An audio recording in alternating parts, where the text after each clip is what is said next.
लोगों का इलेक्ट्रोकेमिस्ट्री में पुनः स्वागत है। आज की क्लास में हम लोग बात करने वाले हैं द्वितीयक सेल के बारे में, यानी सेकेंडरी बैटरी, जिसको कि आप रिचार्जेबल बैटरी भी कहते हैं। तो यानी ये जो बैटरी आपका कौन सा बैटरी है? Rechargeable battery. ये हो गया आपके पास रिचार्जेबल बैटरी जो आपके घरों में होता है। इन्वर्टर बैटरी, उसी तरह का जितने भी रिचार्जेबल बैटरी हैं उसके बारे में बात करने वाले हैं। और उसमें सबसे पहला सेल जो हमारे पास है वो कौन सा है? द्वितीयक सेल। तो चलिए अब हम लोग बात करेंगे द्वितीयक सेल के बारे में। इस द्वितीयक सेल में बहुत सारे इलेक्ट्रोड आपस में जुड़े होंगे और जुड़कर सेल का निर्माण करेंगे। तो चलिए एक डायग्राम बनाते हैं।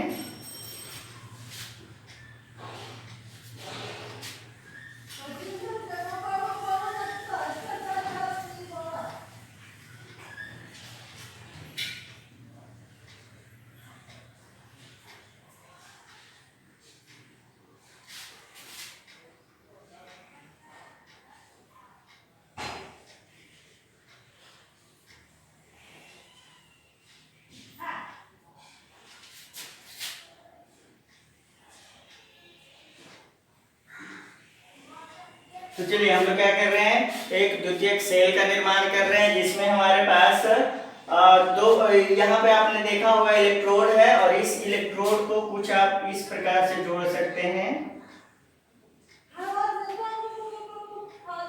ये आपका क्या हो गया? एनोड हो गया। ये आपका एनोड हो गया, जिसे कि हम क्या कहेंगे? निगेटिव इलेक्ट्रोड कहेंगे। और ये निगेटिव इलेक्ट्रोड लेड का बना हुआ होता है। किसका बना हुआ होता है? लेड का बना हुआ होता है। और उसी प्रकार से आप देखिए ये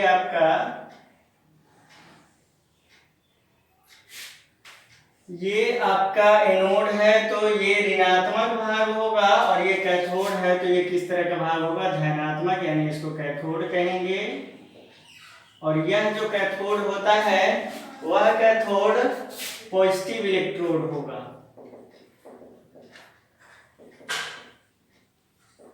ये कैथोड कैसा होगा? आपका पॉजिटिव इलेक्ट्रोड होगा। और यह बना हुआ होता है लेड ऑक्साइड का। ध्यान दीजिएगा, लेड ऑक्साइड। तो पॉजिटिव इलेक्ट्रोड किस चीज का बना होता है? लेड ऑक्साइड का। और इसके मतलब समझिए कि ये लेड का बना हुआ होता है, उसके ऊपर लेड ऑक्साइड का एक परत चढ़ा हुआ होता है और इसमें इलेक्ट्रोलाइट के रूप में हम लोग सल्फ्यूरिक अम्ल का उपयोग करते हैं। 20% सल्फ्यूरिक अम्ल, यानी कि इसमें हम लोग इलेक्ट्रोलाइट के रूप में 20% H2SO4 का उपयोग करते हैं। ठीक है, ये H2SO4 2H प्लस और SO4 2 माइनस में डिसोसिएट होता है। इसको ध्यान रखिएगा। यह जो इलेक्ट्रोलाइट है किसमें डिसोसिएट होगा? 2H प्लस और SO4 2 माइनस में डिसोसिएट होगा। अब ध्यान दीजिए, ये जो बैटरी है इस बैटरी में दो सेल आपके पास हो गए, एक लेड का और दूसरा लेड ऑक्साइड का सेल। तो जाहिर सी बात है एनोड है उस पे ऑक्सीडेशन का प्रतिक्रिया होगा और जो कैथोड है उस पे रिडक्शन की प्रतिक्रिया होगी। तो ध्यान देने वाली बात क्या है कि हम लोग पहले क्या करते हैं, इसकी संरचना के बारे में लिखते हैं। संरचना किस प्रकार से होगी? तो लिखेंगे कि इस सेल में एनोड के रूप में लेड यानी पीवी इलेक्ट्रोड का उपयोग किया जाता है, जबकि कैथोड के रूप में लेड के इलेक्ट्रोड के ऊपर लेड ऑक्साइड की परत जमा दी जाती है। नेक्स्ट में हम लोग लिखेंगे इस सेल में इलेक्ट्रोलाइट के रूप में, इस सेल में इलेक्ट्रोलाइट के रूप में 20% H2SO4 का उपयोग किया जाता है। तो चलिए आपको मिल गया। इस सेल में इलेक्ट्रोलाइट के रूप में क्या करते हैं हम लोग 20% H2SO4 का उपयोग करते हैं। अब देखिए सेल की क्रिया विधि, यहाँ पे हम लोग लिखते हैं सेल की क्रिया विधि। और देखिए सेल की क्रिया विधि की जहां तक बात करें तो आप पहले ये समझिएगा कि होगा क्या कि ये जो आपका एनोड है उस पे ऑक्सीडेशन की प्रतिक्रिया होगी, और जब ऑक्सीडेशन की प्रतिक्रिया होगी तो इसका लेड जो है वो किस में बदल जाएगा, लेड +2 आयन में बदल कर नीचे आएगा और 2 इलेक्ट्रॉन ये मुक्त करेगा। और ये जो 2 इलेक्ट्रॉन मुक्त करेगा एनोड, वह बाहरी परिपथ में घूमता हुआ कहां पे पहुंच जाएगा, कैथोड में पहुंच जाएगा। यानी ये दोनों एक दूसरे से जुड़े हुए होंगे और इलेक्ट्रॉन यहां से निकल के कहां चला जाएगा, बाहरी परिपथ यानी कि कैथोड पर। तो चलिए अब सेल की क्रिया विधि में हम लोग सबसे पहले बात करते हैं एनोड पर होने वाली अभिक्रिया।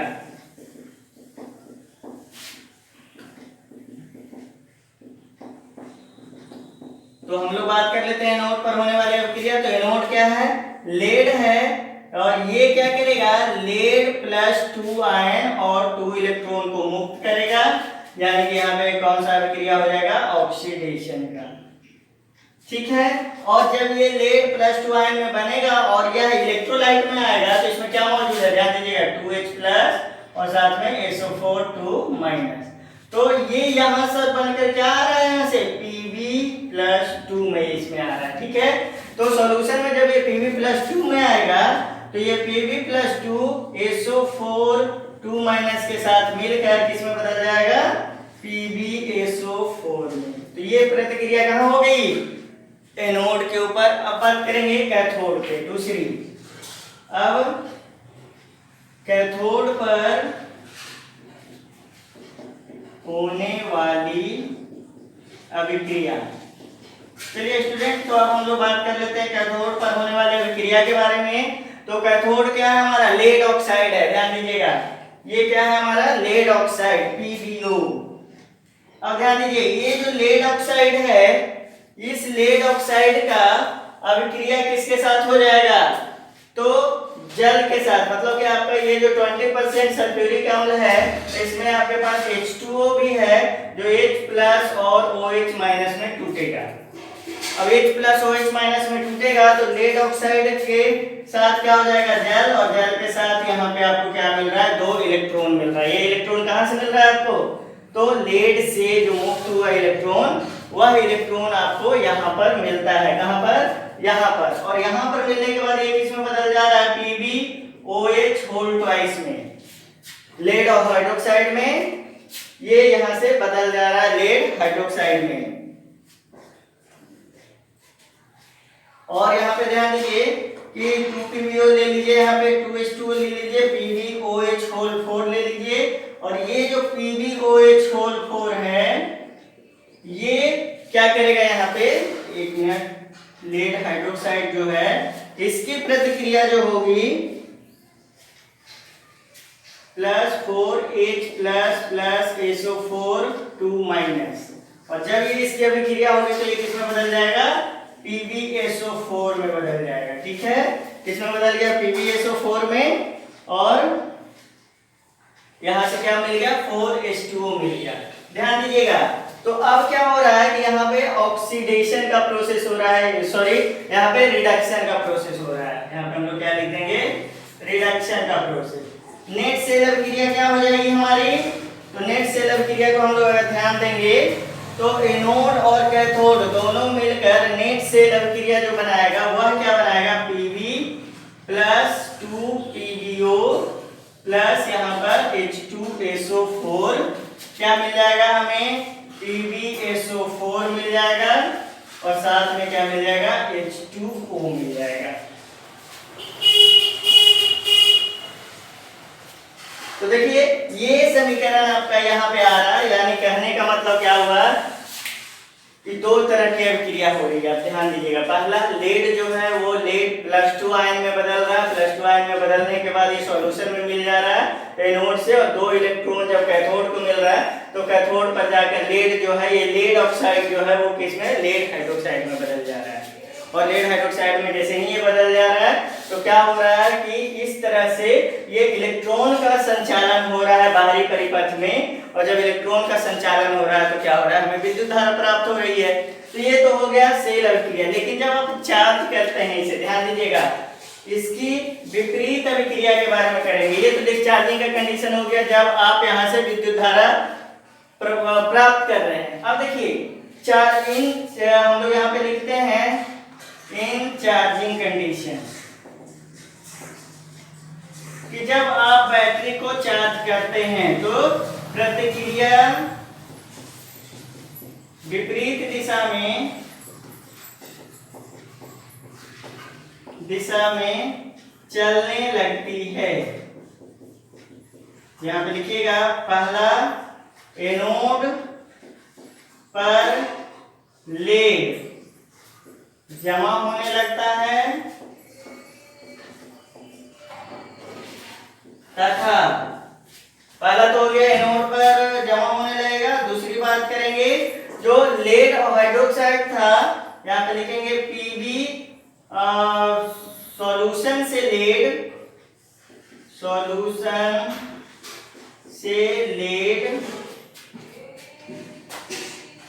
लेड ऑक्साइड में परिवर्तित होकर कैथोड पर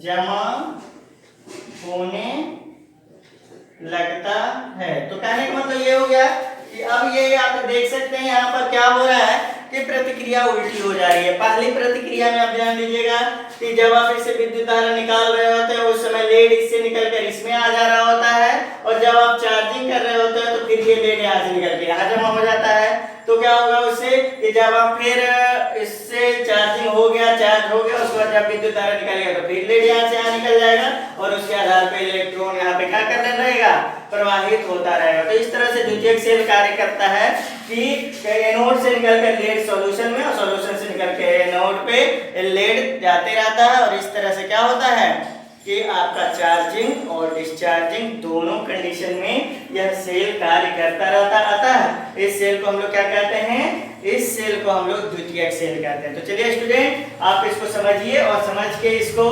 नोट कीजिए। इसके बाद हम लोग अगली सेल के बारे में बात करते हैं।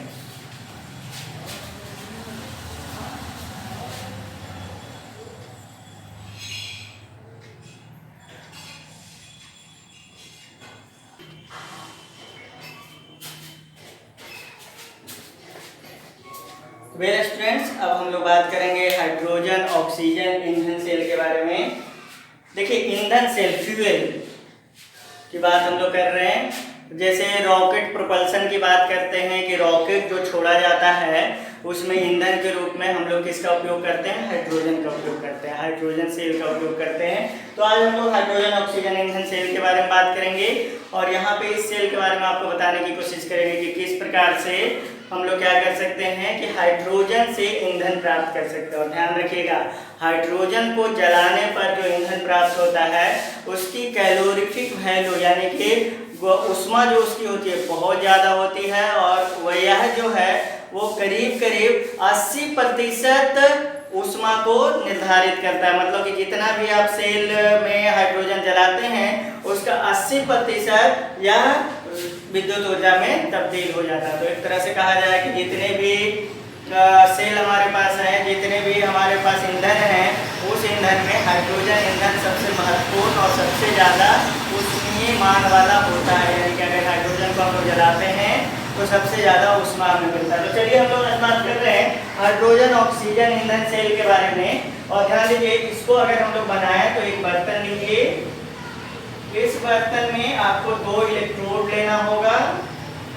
कार्बन ग्रेफाइट का इलेक्ट्रोड बना लें तो ये देखिए 2 इलेक्ट्रोड बना लिया। और एक ध्यान देना, ये जो इलेक्ट्रोड होता है वो सच्छिद्र इलेक्ट्रोड होता है, मतलब कि इस इलेक्ट्रोड में छेद होता है। आपके पास होता है कार्बन का, इस इलेक्ट्रोड में क्या होता है, छिद्र होता है। तो चलिए हम छिद्र बना देते हैं इलेक्ट्रोड में।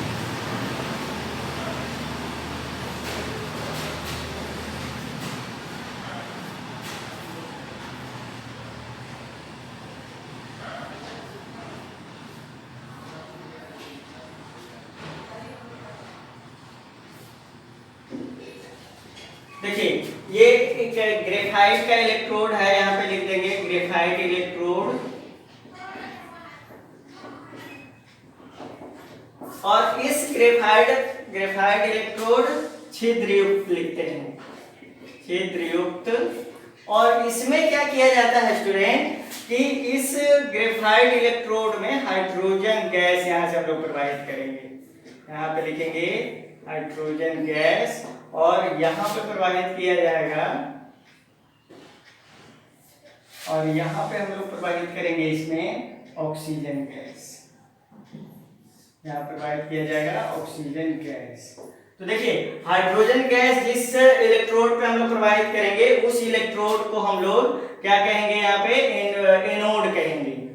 यह एनोड की तरह कार्य करेगा, और ये किस तरह कार्य करेगा, कैथोड की तरह। ये कैथोड की तरह कार्य कर लिया, एनोड की तरह कार्य कर लिया। इसको बाहरी परिपथ से आप लोग चाहें तो जोड़ सकते हैं, आप इसे इस प्रकार से जोड़ दीजिए, और जोड़ने के बाद आप इसमें इलेक्ट्रोलाइट के रूप में कोई भी इलेक्ट्रोलाइट उपयोग कर सकते हैं। जैसे आप चाहें तो पोटेशियम हाइड्रोक्साइड यूज कर सकते हैं इलेक्ट्रोलाइट के रूप में। तो एक इलेक्ट्रोलाइट यहाँ पे यूज कर लीजिए,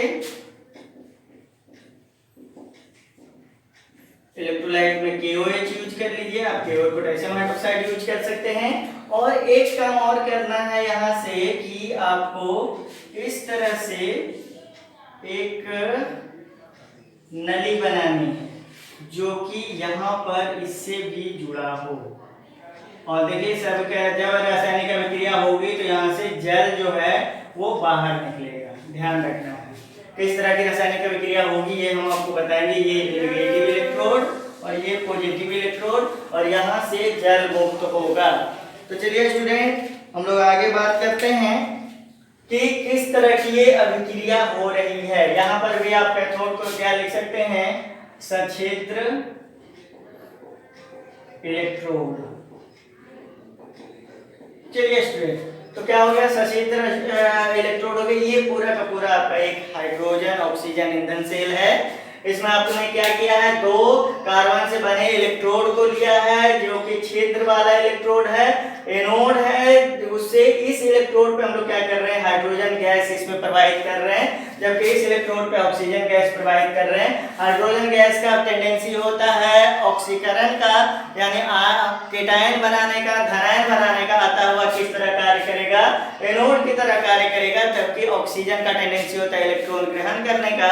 अतः वह किस तरह कार्य करेगा, तो कैथोड की तरह कार्य करेगा। तो यानी कि बाहरी परिपथ में इलेक्ट्रॉन का मूवमेंट किधर से किधर हो जाएगा, इधर से इधर इलेक्ट्रॉन का मूवमेंट हो जाएगा, और इधर से इधर किसका मूवमेंट हो जाएगा, विद्युत धारा की। तो ये जैसे जैसे समीकरण चलता जाएगा, रासायनिक अभिक्रिया होते रहेगी, वैसे वैसे इलेक्ट्रॉन एनोड से कैथोड की तरफ जाते रहेंगे, और इलेक्ट्रॉन जब एनोड से कैथोड की तरफ जाते रहेंगे तो विद्युत धारा कैथोड से एनोड की तरफ चलते रहेगी, और आप इस यहाँ से तार जोड़कर विद्युत धारा यहाँ से निकाल सकते हैं। तो चलिए सबसे पहले हम संरचना की बात करते हैं। देखिए संरचना की अगर हम लोग बात करें तो क्या कर सकते हैं कि इस सेल में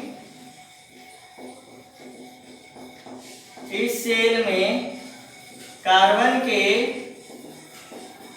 सछिद्र इलेक्ट्रोड का उपयोग किया जाता है।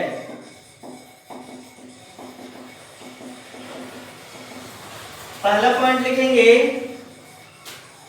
एनोड के रूप में कार्बन इलेक्ट्रोड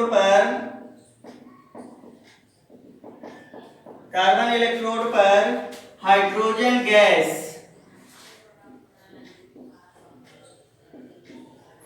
प्रवाहित की जाती है,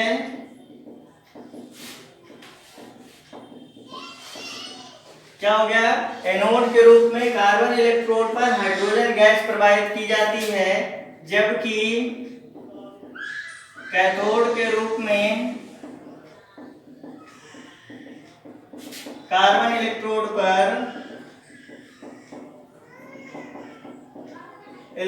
पर ऑक्सीजन गैस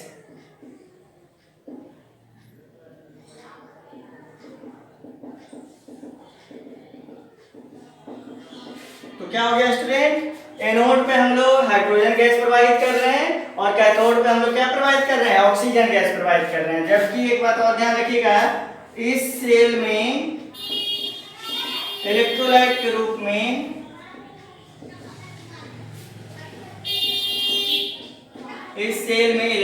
के रूप में पोटेशियम हाइड्रोक्साइड का उपयोग किया जाता है। तो आपको ये संरचना समझ में आ गई, पूरा का पूरा आपको सेल समझ में आ गया। सेल में 2 इलेक्ट्रोड हैं, दोनों इलेक्ट्रोड छिद्र युक्त कार्बन के बने हैं यानी ग्रेफाइट के बने हैं। दोनों इलेक्ट्रोड पे अलग अलग गैसें प्रवाहित करनी है। जिस इलेक्ट्रोड पे हम हाइड्रोजन गैस प्रवाहित करेंगे वो एनोड की तरह कार्य करेगा, और जिस इलेक्ट्रोड पे हम ऑक्सीजन गैस प्रवाहित करेंगे वो कैथोड की तरह कार्य करेगा। तो चलिए अब इसकी सेल की क्रियाविधि के बारे में बात करते हैं। या फिर चलिए इधर ना लिख के हम इधर लिखते हैं, यहाँ लिख रहे हैं सेल की क्रियाविधि।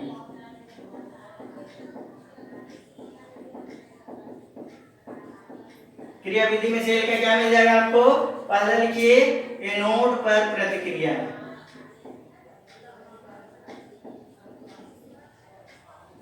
तो चलिए पहला ध्यान देते हैं हम लोग एनोड पे अभिक्रिया, और एनोड पे अभिक्रिया में क्या हो जाएगा, हाइड्रोजन गैस जो है वो 2H+ और 2 इलेक्ट्रॉन में टूटेगा। ध्यान दीजिएगा ये कौन सा अभिक्रिया होगा, ऑक्सीडेशन का। क्या बन गया, हाइड्रोजन गैस 2H+ और 2 इलेक्ट्रॉन मुक्त किया, और कौन सी अभिक्रिया होगी, ऑक्सीडेशन की। और यहाँ पे देखिए ये जो 2H+ आपको मिला, ये 2OH- मिलाकर क्या बना देगा, H2O, यानी कि 2H2O। हाँ 2H2O यहाँ पे लिक्विड के रूप में आपको मिल जाएगा। पहली तो ये हो गई अभिक्रिया। दूसरी अभिक्रिया बोलेंगे कैथोड पर अभिक्रिया। और ध्यान दीजिएगा ये जो आपका 2H- कहां से मिल रहा है, तो आपका पोटेशियम हाइड्रोक्साइड से मिल रहा है, और उस पोटेशियम हाइड्रोक्साइड को ध्यान रखिएगा। अब देखिए आपके पास क्या है, ऑक्सीजन गैस, और ऑक्सीजन गैस का टेंडेंसी क्या होगा, इलेक्ट्रॉन ग्रहण करने का, और इलेक्ट्रॉन ग्रहण करके वो किस में बदल जाएगा, हाइड्रोक्साइड आयन में बदल जाएगा। तो ऑक्सीजन गैस के किस में बदल जाएगा, हाइड्रोक्साइड आयन में। तो चलिए यहाँ पे अभिक्रिया हम लोग लिखते हैं, कैथोड पर होने वाली अभिक्रिया। O2+ यहाँ पे 2 इलेक्ट्रॉन लीजिएगा और साथ में H2O ले लीजिए। इसमें 4OH- में ये डिसोसिएट कर गया, और ये क्या हो गया, इसका रिडक्शन हो गया।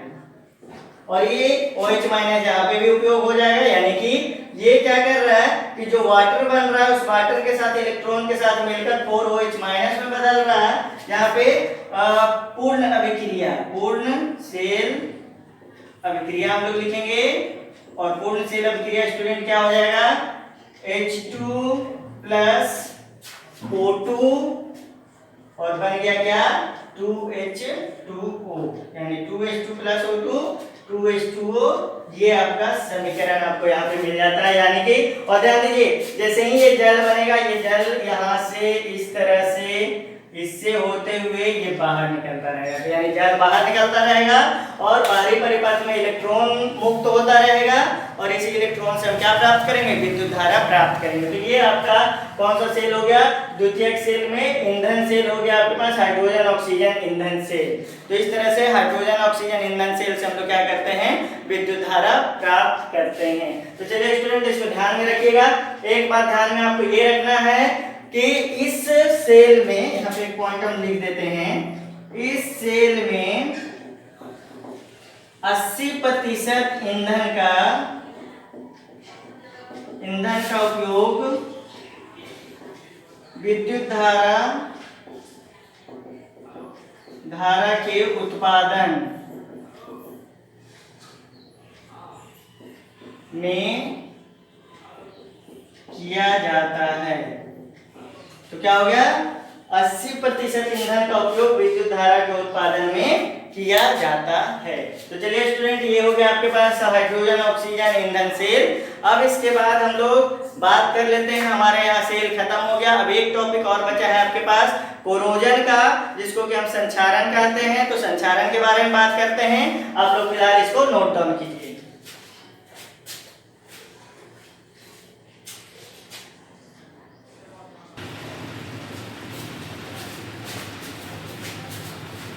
तो चलिए स्टूडेंट, अब हम लोग बात करते हैं धातु के संक्षारण की, जिसको कि कोरोजन कहते हैं। तो चलिए अगला हेडिंग हमारा है संक्षारण, और इसको कहते हैं कोरोजन। तो चलिए हम लोग बात करें धातु के संक्षारण के बारे में, कोरोजन के बारे में। देखिए, वायुमंडल में उपस्थित जितने भी प्रकार के गैस हैं, जैसे जलवाष्प की आप बात कर लीजिए, कार्बन डाइऑक्साइड की आप बात कर सकते हैं, या फिर सल्फर डाइऑक्साइड की बात करें, नाइट्रोजन डाइऑक्साइड की बात करें, ये सारे जो गैस हैं वो धीरे धीरे कर धातुओं से प्रतिक्रिया करते हैं, और धातुओं से प्रतिक्रिया कर उसके ऑक्साइड का निर्माण करते हैं, जिससे क्या होते हैं, धातुएं धीरे धीरे करके क्षीण होने लगती हैं, खराब होने लगती हैं। इसी प्रतिक्रिया को हम लोग क्या कहते हैं, कोरोजन कहते हैं या संक्षारण कहते हैं। तो चलिए परिभाषित करते हैं।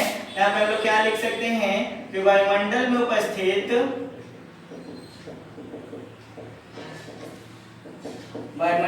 उपस्थित carbon dioxide, sulphur dioxide, nitrogen dioxide, जल वाष्प इत्यादि के द्वारा धातुओं से प्रतिक्रिया कर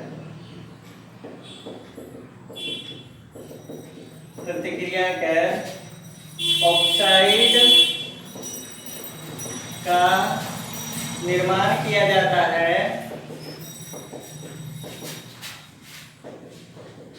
है, जिससे धातुओं की ऊपरी परत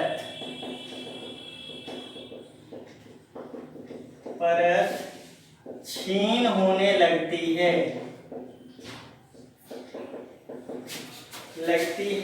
उसे संक्षारण कहते हैं। तो क्या कहते हैं उसे स्टूडेंट्स, संक्षारण कहते हैं। उदाहरण में देखिए, उदाहरण में आप लिख सकते हैं चांदी के ऊपर काली परत, आप लिख सकते हैं तांबे के ऊपर हरी परत, लोहे के ऊपर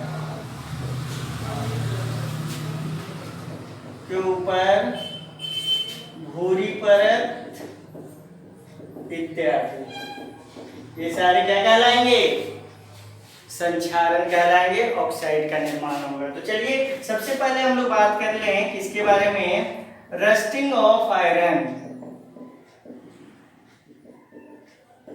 रस्टिंग ऑफ आयरन के बारे में बात करना है, यानी कि आपका जंग लगना, किसके ऊपर, लोहे के ऊपर जंग लगना।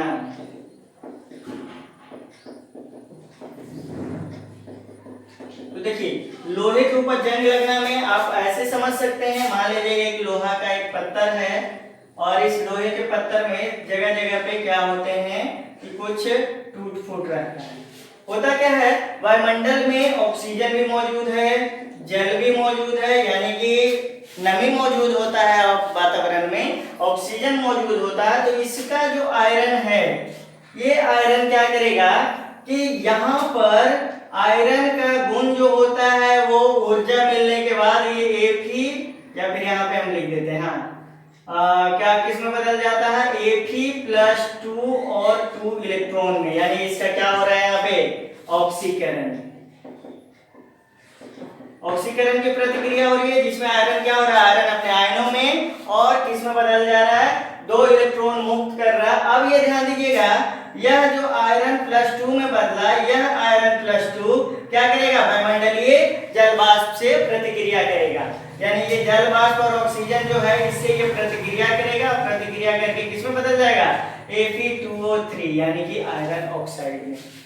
तो ध्यान दीजिए क्या हो गया, इसका ऑक्सीकरण हो गया, ऑक्सीकरण के बाद क्या हो गया, यहाँ पर ये आयरन ऑक्साइड में बदल जा रहा है। जबकि ध्यान दीजिए ये जो मान लीजिए ये यहाँ पे क्या बन रहा है Fe+2 और साथ में 2 इलेक्ट्रॉन मुक्त कर रहा है।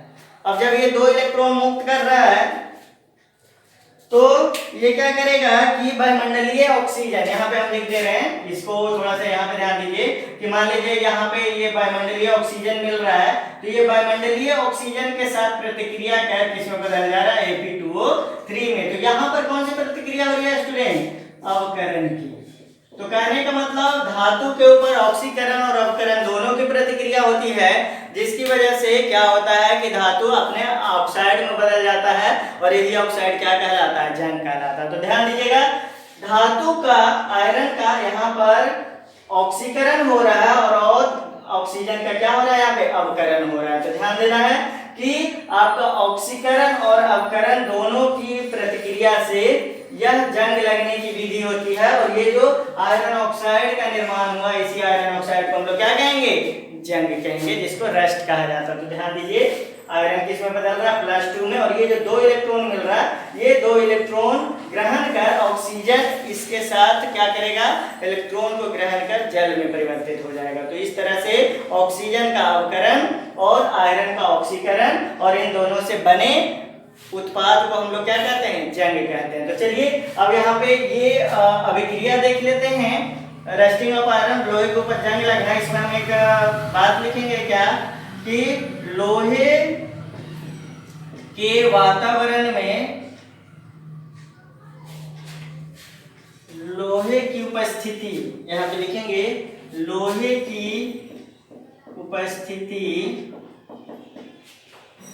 लोहे की उपस्थिति नम वातावरण में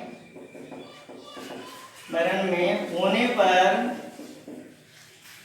ऑक्सीकरण और अवकरण दोनों प्रकार की अभिक्रिया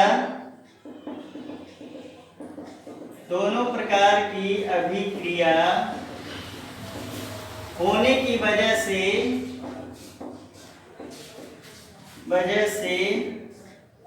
आयरन ऑक्साइड बनता है, जो कि क्या लिख सकते हैं हम लोग, जंग कहलाता है। यही क्या कहलाएगा स्टूडेंट, जंग कहलाएगा। तो देखिए एनोड पर कौन सी प्रतिक्रिया हो रही है, एनोड पर अभिक्रिया क्या हो रही है स्टूडेंट, देखिए इसको लिख रहे हैं आयरन, ये बदल जा रहा है Fe+2 में और साथ में 2 इलेक्ट्रॉन यहाँ से मुक्त हो रहा है। ये कौन सी अभिक्रिया हो गई, ऑक्सीकरण की। और कैथोड पर किस तरह की अभिक्रिया होगी, कैथोड पर अभिक्रिया किस प्रकार से होगी स्टूडेंट, ध्यान दीजिए यहाँ पे O2 + 4H + 4 इलेक्ट्रॉन किसमें बदल जाएगा, H2O में। और ध्यान दीजिए यहाँ पर आपका Fe+2 जो है वो ऑक्सीजन के साथ प्रतिक्रिया करेगा और ऑक्सीजन के साथ प्रतिक्रिया करके किसमें बदल जाएगा, Fe2O3 में।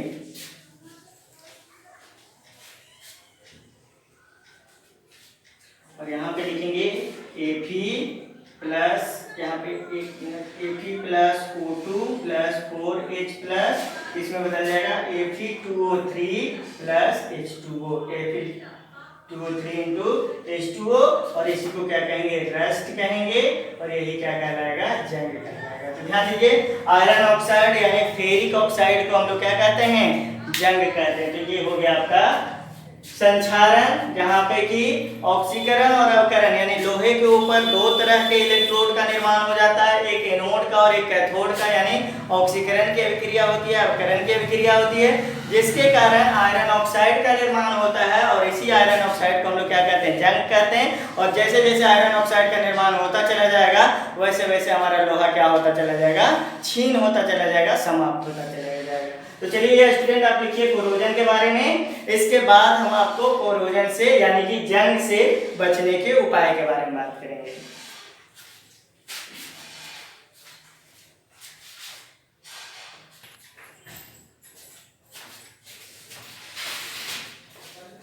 चलिए स्टूडेंट, हम लोग बात करते हैं कि मान लीजिए लोहे पे जो जंग लगता है उसे हम कैसे बचा सकते हैं। तो सबसे पहला तो सिंपल सा उपाय है कि कुछ ऐसा काम करें जिससे वायुमंडलीय ऑक्सीजन और जल का संपर्क लोहे की ऊपरी सतह से ना हो पाए। तो उसके लिए हम लोग क्या करते हैं, पहले क्या करते हैं, पेंट करके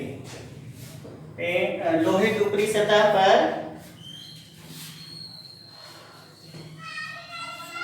लोहे के ऊपरी सतह पर रंग का आवरण चढ़ाया गया, यानी कि आप पेंट कर दीजिए, ये हो जाएगा। दूसरा गैल्वेनीकरण, गैल्वेनीकरण विधि द्वारा। तो गैल्वेनीकरण विधि क्या होता है स्टूडेंट? देखिए इसमें आपको हम बता देते हैं कि आप इलेक्ट्रोलाइसिस की विधि अपनाते हैं। इसमें आप 2 इलेक्ट्रोड लेते हैं, एक इलेक्ट्रोड के रूप में आप जिंक ले लेते हैं जो किस तरह कार्य करेगा, एनोड की तरह कार्य करेगा। दूसरा इलेक्ट्रोड के रूप में आप क्या ले लेते हैं, ये ले लेते हैं आयरन ले लेते हैं, जिसको कि आपको क्या करना है, बचाव करना है, उसको कैथोड के रूप में उपयोग करते हैं। इसे हम क्या करते हैं, विद्युत धारा से जोड़ देते हैं, ये धनात्मक भाग ऋणात्मक भाग, और इसमें हम लोग क्या करते हैं, जिंक सल्फेट Zn-SO4 को क्या करते हैं कि इलेक्ट्रोलाइट के रूप में उपयोग करते हैं। तो क्या हो गया, इलेक्ट्रोलाइट के रूप में उपयोग जिंक सल्फेट का हो गया स्टूडेंट। एनोड के रूप में जिंक ले लिया, आयरन ले लिया। जब ये विद्युत धारा प्रवाहित होगी तो यहाँ से क्या होगा, Zn+2 यहाँ से यहाँ जाएगा, इलेक्ट्रॉन को ग्रहण करेगा और इसके ऊपर जिंक का एक लेयर बन जाएगा। और जब इसके ऊपर जिंक का एक लेयर बन जाएगा तो क्या होगा कि अब ये आयरन हमारा गैल्वेनाइज्ड आयरन हो गया। गैल्वेनाइज्ड आयरन का मतलब क्या हो गया कि उसके ऊपर एक जिंक का परत चढ़ गया जो उसे वायुमंडलीय ऑक्सीजन और जल वाष्प से रक्षण करेगा। तो चलिए हम लोग क्या लिख लेते हैं, इस प्रक्रिया में इलेक्ट्रोलाइसिस विधि द्वारा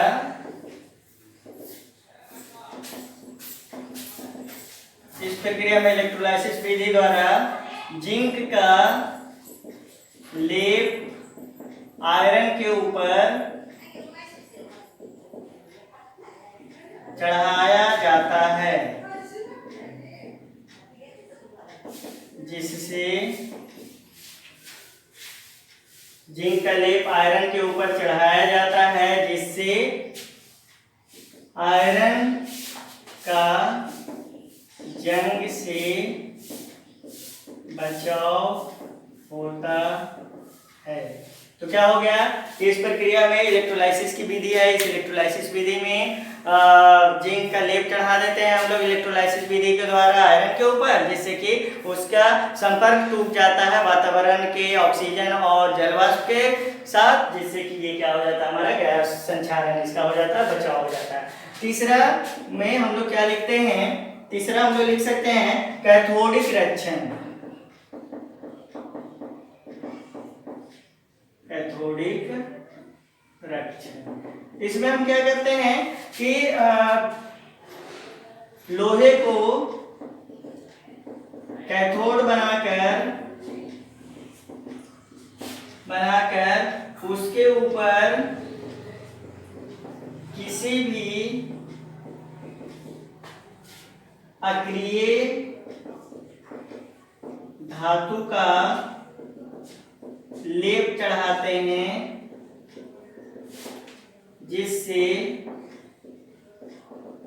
लोहे का रक्षण होता है। चलिए स्टूडेंट, तो ये हो गया लोहे का रक्षण, संचारण पढ़ लिया। तो ओवरऑल आज आपका ये अध्याय समाप्त होता है इलेक्ट्रो रसायन का, और ये अध्याय आपको पूर्ण है, शुरू से लेकर अंत तक सब कुछ आपको बताया गया है।